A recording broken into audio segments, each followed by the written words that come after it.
ہمیں اللہ کافی ہے، مجھے اللہ کافی ہے۔ کتنا خوبصورت یہ جملہ ہے، حسبنا اللہ و نعم الوکیل نعم المولا و نعم النصیر۔ وہ بہترین کارساز ہے۔ یہ جملہ کس کا ہے اور کس وقت کا ہے اور کس نے سکھایا؟ یہ جملہ اللہ تعالیٰ نے حضرت ابراہیم علیہ السلام جو اللہ کے خلیل تھے، جنہوں نے اللہ تعالیٰ کی ہر آزمائش پہ سمینا و اطاعنا کیا۔ جب رب نے ابراہیم علیہ السلام سے کہا اسلم، تو ابراہیم علیہ السلام نے کہا اسلم۔ نہ کہنے والے نے کہا کہ تسلیم کرو، لیکن کیا تسلیم کرو، اور نہ سننے والے نے کہا کتنا کروں، کیا کروں، کیسے کروں۔ اسلم اسلم، میں نے تسلیم کیا۔ ہر آزمائش پہ وہ پورے اترے۔ ساری آزمائشیں ان کی زندگی کی ٹف تھی، لیکن ان تمام آزمائشوں میں سب سے آزمائش بڑی ان کی کون تھی، کس وقت کی تھی؟ جب آگ میں ڈالے جا رہے تھے۔ آگ میں کیا اتنا برا وقت ہے آپ پہ آیا ہے، کیا اتنی پریشانیاں آپ پہ آئی ہیں؟ ہاں، اکیلے ہم اکثر ہو جاتے ہیں۔ اچھا، یہ بھی بڑا خوبصورت لمحہ ہوتا ہے۔ بظاہر تو لگتا ہے کہ میں اکیلی یا میں اکیلا، میرا کوئی بھی نہیں، میرا کوئی ساتھ نہیں دے رہا۔ یاد رکھیں، اللہ انہی کو ملتا ہے جن کے سارے عارضی سہارے ٹوٹ جاتے ہیں اور چھوٹ جاتے ہیں، یا وہ عارضی سہارے جن پہ ہم تکیہ کیے ہوئے تھے جب ہمیں وہ کسی وقت اکیلا چھوڑ دیتے ہیں، تو پھر رب ملتا ہے۔ جب تک آپ کا توکل، بھروسہ برادری، خاندان، اپنے زور بازو، اپنی دولت، اپنی شہرت، یہ اللہ کی طرف سے ملنے والی نعمتیں ہیں، لیکن یہ سہارے نہیں ہیں۔ ان میں مان کیسا؟ ایک سانس آتی ہے، دوسری نہ آئی تو پڑے رہ جائیں گے نا اکاؤنٹس میں سارے پیسے۔ میری آواز کہاں تک جا رہی ہے، ان میں کوئی کھربوں کا مالک ہوگا، کوئی کروڑوں کا ہوگا، کوئی لاکھوں کا ہوگا، کوئی ہزاروں کا ہوگا، کوئی چند سو کا ہوگا۔ سب کا برابر ہو جاتا ہے جب ایک سانس آئے اور دوسری نہ آئے تو اکیلا بھی جب انسان ہوتا ہے نا تو لمحے بڑے خوبصورت ہوتے ہیں۔ اس وقت بس رب ہوتا ہے اور اس کا بندہ ہوتا ہے۔ تو ابراہیم علیہ السلام بالکل اکیلے تھے۔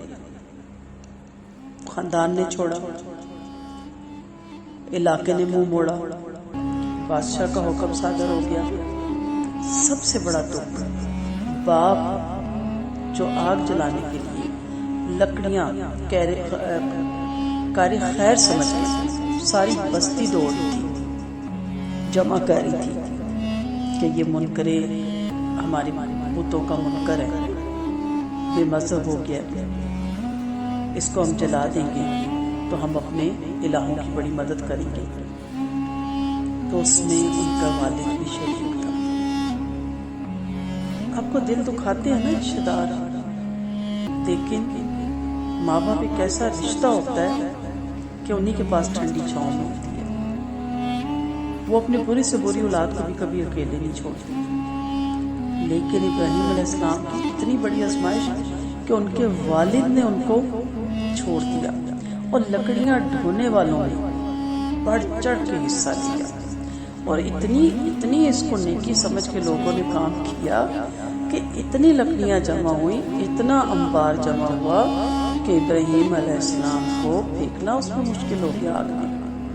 اور پھر کیا پلاننگ ہوئی کہ ایسی ایک توپ نما چیز بنائی جائے جس پہ ان کو بٹھا کے اور اوپر سے پھر پھینکا جائے، کیونکہ آگ کی تپش بہت تھی، شعلے بہت تھے۔ سن رہی ہیں آپ میری بات؟ کیا آپ اس سے بھی زیادہ مشکل ہے؟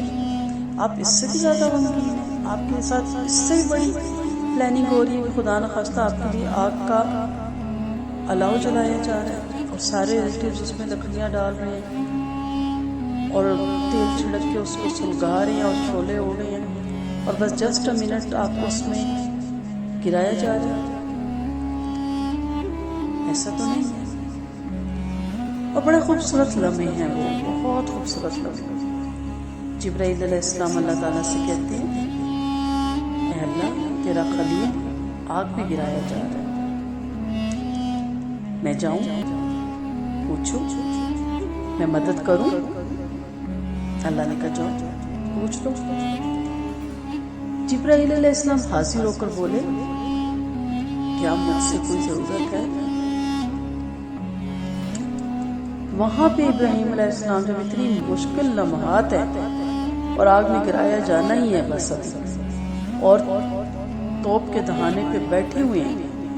توپ اس کے لفظ کہہ رہی ہوں کہ آج کل کی نئی نسل کو وہ چیزیں سمجھ نہیں آتی جو اس وقت بنائی جاتی تھی اور گولے اٹھا کے پھینکے جاتے تھے۔ تو آگے سے کہتے ہیں خود آئیو یا اللہ نے بھیجا؟ کتنی ٹھہراؤ،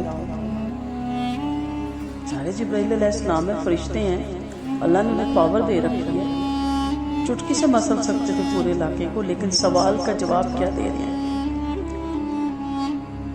کہا نہیں خود آیا ہوں۔ تو بعض روایت میں حضرت ابراہیم علیہ السلام نے کہا تو پھر جاؤ، میرا رب ہے وہ مجھے بچا لے گا۔ اور بعض روایت میں فرمایا تم سے تو نہیں ہے کام، نہ تمہاری ضرورت ہے، مگر اللہ سے یقیناً ہے۔ اور اس وقت کیا کہا حسبنا اللہ و نعم الوکیل نعم المولا و نعم النصیر۔ سمندر کی خاصیت ڈبونا اور آگ کی جلانا ہے، لیکن حسبنا اللہ و نعم الوکیل کہنے کے سبب ایک خشک ہو گیا، راستہ دے دیا حضرت موسیٰ علیہ السلام کو، اور دوسرے کی آگ بجھ گئی۔ اور صرف آگ نہیں بجھی، گلے گلزار ہو گئی، صرف ٹھنڈی نہیں ہوئی، برف نہیں بن گئی، وہ بھی ایک عذاب تھا، سلامتی والی بن گئی، پھول اگائے۔ کیسے ہوا یہ وہ توکل اور بھروسہ اپنے رب پہ تھا۔ آپ کو پتا آپ کے سر میں درد ہے، آپ پیناڈول کھائیں گے ٹھیک ہو جائے گی، پورا یقین ہے 100%۔ کسی بھی بیماری کو دیکھیں، پیٹ میں درد ہے فلاں گولی کھائیں گی آپ ٹھیک ہو جائیں گی، بالکل میڈیکل بتاتا ہے، ڈگری ہے۔ لیکن کبھی آپ نے سوچا کہ حسبنا اللہ و نعم الوکیل کہنے سے کیا کچھ ہو سکتا ہے؟ نہیں، یقین ہی نہیں ہے۔ یقین تو پھر کس چیز کی پریشانی ہے؟ آپ جانتے ہیں لا حول ولا قوت الا باللہ کہنے سے کیا کچھ ہو جاتا ہے؟ آپ کو معلوم ہے استغفار کی تسبیحات کرنے سے کون کون سے دروازے کھل جاتے ہیں، کہاں کہاں سے رزق آتا ہے، جہاں سے انسان گمان بھی نہیں کرتا۔ یہ حدیث کا مفہوم ہے۔ تو پھر ہمیں اللہ کافی ہے، پھر رونا دھونا کس بات کا ہے، پریشانی کس بات کی ہے؟ حضرت موسیٰ علیہ السلام نے سامنے دریا دیکھا، ندی نالا بھی نہیں تھا، کوئی آبشار بھی نہیں تھی، کوئی نہر بھی نہیں تھی، دریا تھا، اور پیچھے دشمن کو دیکھا تو کیا فرمایا؟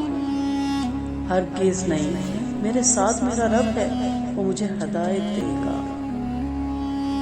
ہم نے تو توکل جگ پہ کر رکھا ہوتا نا، کچھ حد تک ہی وہ آپ کا ساتھ دے سکتے ہیں، پھر کوئی مشکل وقت آتا ہے آہستہ آہستہ سارے ڈنڈی مارتے ہیں، اتنا ہی آپ کے ساتھ دے سکتے ہیں جتنا ان کا مفاد ہے۔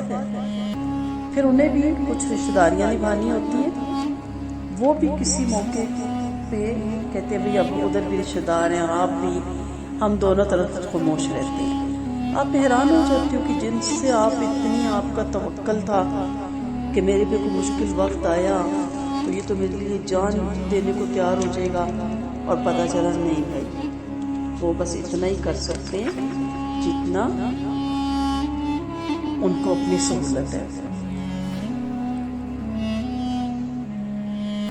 تو عقل مند آدمی وہ ہے جو یہ سمجھے کہ لوگ اس کے حق میں نہ ہوں گے، مخالفت کریں گے، چنانچہ وہ ایسا کوئی موقف نہیں اپناتا، کوئی فیصلہ نہیں کرتا جس پہ لوگوں پہ مطلق وہ بھروسہ کرے گا۔ دوسروں کا ساتھ دینے کے سلسلے میں بھی لوگوں کی اپنی ایک حد ہوتی ہے، بس اسی حد تک وہ قربانی دے سکتے ہیں، اس سے تجاوز نہیں کر سکتے۔ آپ نے دیکھا نا امام حسین بن علی رضی اللہ عنہما آپ صلی اللہ علیہ وسلم کے نواسے تھے، ان کے ساتھ کیا کیا تھا لوگوں نے؟ انہیں ناحق شہید کیا گیا، امت نے جو بھی نہیں کیا، بلکہ جن لوگوں نے امام حسین رضی اللہ عنہ کو شہید کیا وہ انہیں ذبح کر کے تکبیر و تحلیل کر رہے ہیں، گویا بڑی عظمت والا کام کیا، بڑی عظیم فتح حاصل کی ہے۔ اس کے بارے میں ایک شاعر کہتا ہے، بنت محمد کے جگر گوشے یہ تیرا سر لے آئی، اچھل کود کرتے ہوئے آپ کے قتل پہ تکبیر کے نعرے لگا رہے ہیں، حالانکہ انہوں نے تو تکبیر اور تحلیل کا تو خون کر دیا۔ آپ دیکھیں احمد بن حنبل کو جیل میں لے جایا گیا، کوڑوں کی زبردست مار ماری، ادموئے ہو جاتے تھے، لیکن کوئی بھی آپ کا ساتھ نہیں دیتا تھا، کوئی آپ کے لیے باہر نہیں نکلتا تھا، کوئی اسٹرائک نہیں کرتا تھا۔ شیخ الاسلام ابن تیمیہ کو قید کر دیا جاتا ہے، گدھے پہ بٹھا کر ان کو مصر لے جایا جاتا ہے، لیکن لوگوں کا وہ زبردست مجمع نہیں لگتا جو ان کی وفات کے وقت جمع ہوئے تھے۔ وجہ یہی تھی کہ لوگ ایک حد سے آگے نہیں بڑھتے، یہ لوگ نہ اپنا نقصان پر قادر ہیں اور نہ حشر پر۔ اے نبی تمہیں اللہ اور ایمان والے ہی کافی ہیں، اس حی قیوم پر بھروسہ کرو جسے موت نہیں آتی، یہ سب اللہ کے مقابلے میں تمہیں کوئی فائدہ نہیں دے سکتے۔ یہ قرآن بھی کہتا ہے اپنے نبی کو، وہ قول ایک شاعر کے، اللہ کی رسی کو ہاتھ میں پکڑ لو وہی بہترین سہارا ہے، سب سارے سہارے ساتھ چھوڑ دیتے پھر اسی کا سہارا باقی رہ جاتا ہے۔ موضوع سے میں ہٹ کی بات کرتے کرتے تو موسیٰ علیہ السلام نے کیا کہا؟ ہرگز نہیں، میرا ساتھ میرے رب ہے، وہ مجھے ہدایت دے گا۔ چنانچہ وہ اللہ کے اذن سے نجات پا گئے۔ سیرت میں آتا ہے کہ اللہ کے رسول صلی اللہ علیہ وسلم جب غار میں داخل ہوئے تو اللہ نے کبوتر کو خدمت میں لگا دیا، اس نے گھونسلہ بنا لیا، مکڑی نے غار کے منہ پہ جالا بنا دیا۔ مشرکین وہاں تک آئے اور دیکھ کر کہنے لگے یہاں محمد صلی اللہ علیہ وسلم نہیں داخل ہو سکتے۔ ایک شاعر کہتا ہے، اس کا ترجمہ ہے، انہوں نے مکڑی کے جالے اور کبوتر کے گھونسلے کو تو دیکھا، یہ نہیں دیکھا کہ اللہ نے اپنی عنایت سے بہت سے بڑی بڑی زیرہ اور بڑے بڑے قلعوں سے بھی انہیں بے نیاز کر دیا۔ عنایت ربانی اس وقت حاصل ہوتی ہے جب بندہ یہ یقین کر کے کہ رب تعالیٰ قدیر، ناصر اور سچا دوست اور مددگار ہے، اس کی طرف یکسوئی سے متوجہ ہو جائے۔ شوقی نے اس مضمون کو یوں ادا کیا، اگر اللہ کی عنایت ہو جائے تو سارے کے سارے حادثے اور المیے امن اور امان بن جائیں۔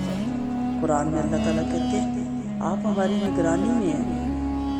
قرآن میں اللہ تعالیٰ کہتے ہیں اللہ بہترین محافظ اور ارحم الراحمین ہے۔ تو پھر پریشانی کس بات کی ہے؟ پھر فکر کس بات کی ہے؟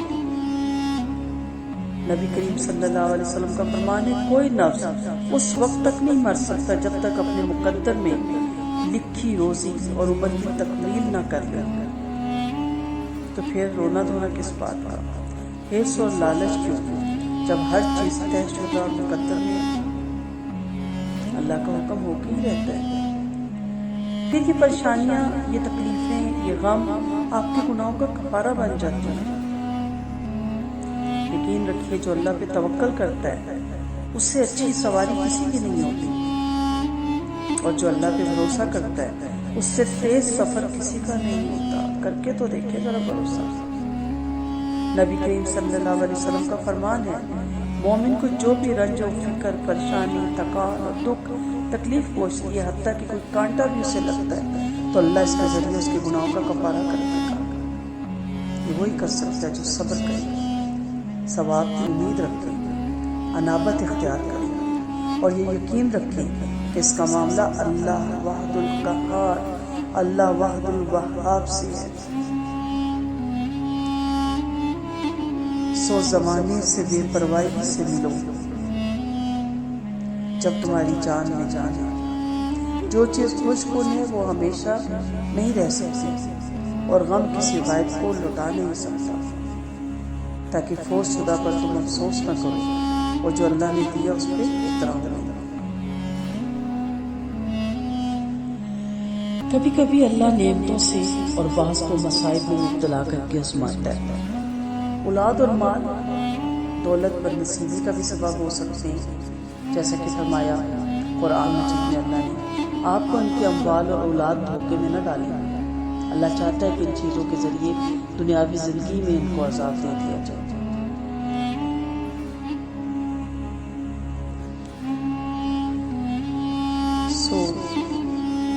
اپنے آپ سے پوچھیے کہ آپ کیوں فکر مند ہیں جب آپ کو اللہ کافی ہے۔ ماضی اور مستقبل پر آئینی پردے کھول دیجیے، آج کی گھڑیاں گزاریے اور اپنے آپ سے پوچھیے، کیا میں چاہتی ہوں کہ آج کی زندگی کو مستقبل کے بارے میں پریشان کر کے رکھ دوں؟ کیا میں ماضی میں جو حادثات گزرے، جو واقعات پیش آئے اور ختم ہو گئے، کیا ان کو یاد کر کے اپنے حال کو بدمزہ کر لوں؟ کیا صبح میں بیدار ہوں گی تو کیا دن کو استعمال کروں گی اور 24 گھنٹوں سے فائدہ اٹھاؤں گی؟ ایسا کب کریں گے آپ؟ کل، اگلے ہفتے یا اگلے مہینے؟ آج، ابھی، اسی وقت، ابھی سے یہ سوچ لیں کہ میرا اللہ مجھے کافی ہے۔ کوئی زندگی میں دکھ تکلیف اللہ نہ کرے آپ کو کبھی آ جائے، جب دنیا میں آئے اپنے ساتھ لگائے، تو یہ ضرور سوچیے کہ اس سے بھی برا ہو سکتا تھا، میرے رب نے مجھے اتنے بھی بچا لیا۔ اپنے آپ کو ایسا قبول کرنے کے لیے تیار کیجیے، پھر اس کو بہتر بنانے کی کوشش کیجیے۔ وہ لوگ جن کو یہ کہہ کر ڈرایا گیا کہ تمہارے خلاف بڑی فوجیں جمع ہوئی، ان سے ڈرو، مگر ان کے ایمان میں اس سے اضافہ ہی ہوا، کہنے لگے ہمارے لیے اللہ کافی ہے اور وہی بہترین کارساز ہے۔ کافی ہے اگر ایک خدا میرے لیے۔ تو اس لیے کہنے کا مقصد آج یہی ہے اس لیکچر میں کہ اذکار پہ توجہ دیں، تسبیحات پہ اپنی توجہ دیں، نوافل پہ اپنی توجہ دیں، آگے بڑھیں، رکے مت، اپنے آپ کو بہتری کی طرف لائیں، جتنی بہتری لا سکتے اپنے اندر بہتری لائیں، اپنی تہجد کی طرف توجہ دیں، قرآن بہت زیادہ پڑھیں، قرآن پڑھنے کی طرف آپ توجہ دیں، اپنے اعمال کو بڑھائیں، آنے جانے والی چیزوں پہ پریشان مت ہوں، چونکہ یاد رکھیے گا کہ بھوک کے بعد شکم سہتی ہے، پیاس کے بعد سیرابی بھی ملتی ہے، جاگنے کے بعد نیند بھی آتی ہے، مرض کے بعد شفا بھی ہوتی ہے، مشقت اٹھانے والے کبھی نہ کبھی آسانیاں بھی حاصل کر لیتے ہیں، اندھیرے چھٹ ہی جاتے ہیں، ہر چیز جوڑے میں ہے، عسر کے ساتھ یسر بھی ہے، آنسو کے ساتھ مسکراہٹ ہے، خوف کے بعد امن ہے، گھبراہٹ کے بعد سکون ہے۔ آگ نے ابراہیم علیہ السلام کو نہیں جلایا نا، کیوں؟